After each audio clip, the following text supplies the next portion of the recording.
Are you filled with fear, doubt, worry about the future of our country? Do you feel the urgency to act before it's too late? If yes, then this podcast is for you. It's time for us all to confront the critical issues threatening our nation's fabric, our democracy itself, irregardless of our political stance.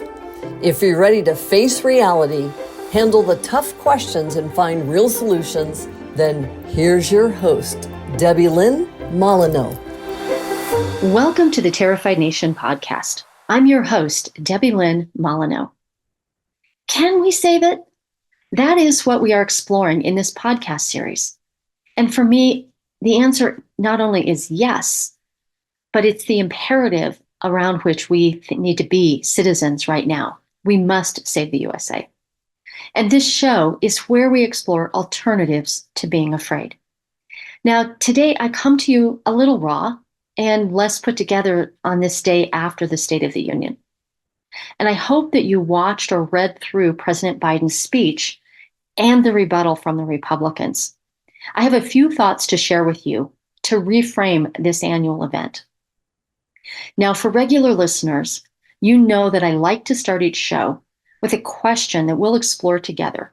Today's question is, how do the remarks from President Joe Biden and Senator Katie Britt stack up to what you want for yourself and the future of your children and grandchildren? Now, I watched the State of the Union address by President Biden live. And then this morning, I read the remarks of Senator Katie Britt of Alabama. Our current political climate is fueled by conflict, blame, and fear-mongering.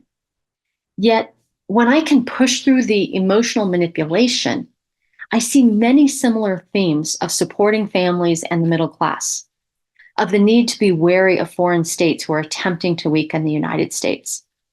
And I also see the concern about the southern border and our decades-long need for immigration reform. And in expected fashion, each of these speeches lay blame for what is wrong with their political opponents.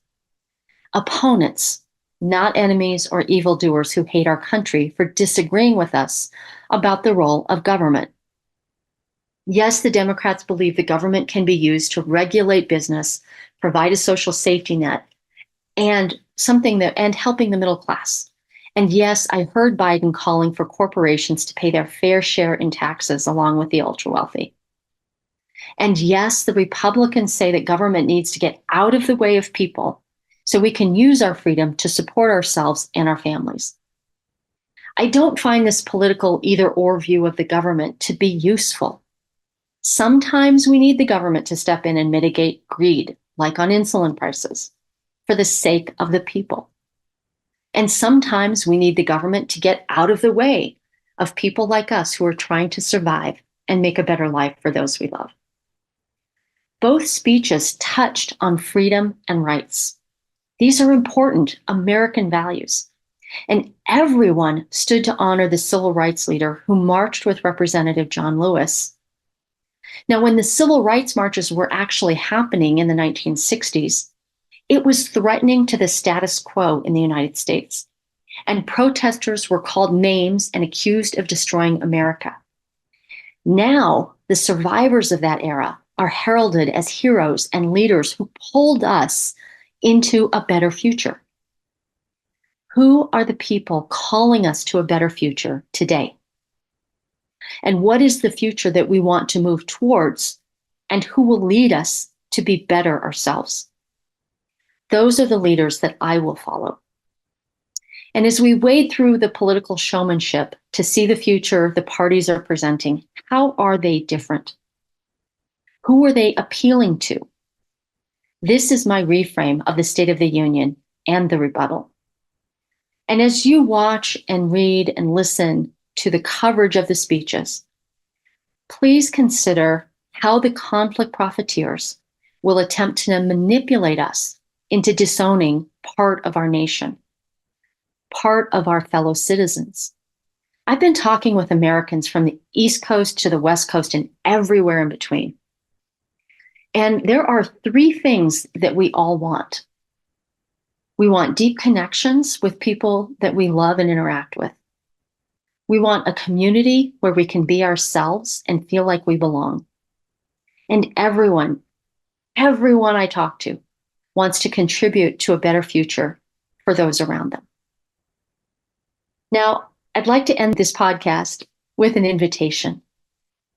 And the invitation is to really spend 5 minutes a day thinking about your future, thinking about who you will become, and feeling the feelings with a sense of awe and wonder that you will be able to create the future you want for yourself.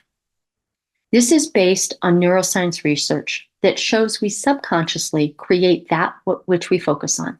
So the choice is ours.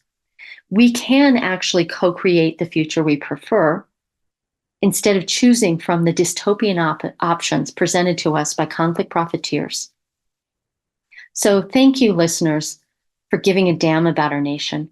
We may be a terrified nation today, but we can do better. We can save the USA. Join me next time. So that's it for today's episode of Terrified Nation. Head on over to iTunes or wherever you listen and subscribe to the show. One lucky listener every single week who posts a review on iTunes will win a chance in the grand prize drawing to win a $15,000 private VIP day with Debilyn Molineaux herself. Be sure to head on over to terrifiednationpodcast.com and pick up a free copy of Debilyn's gift and join us on the next episode.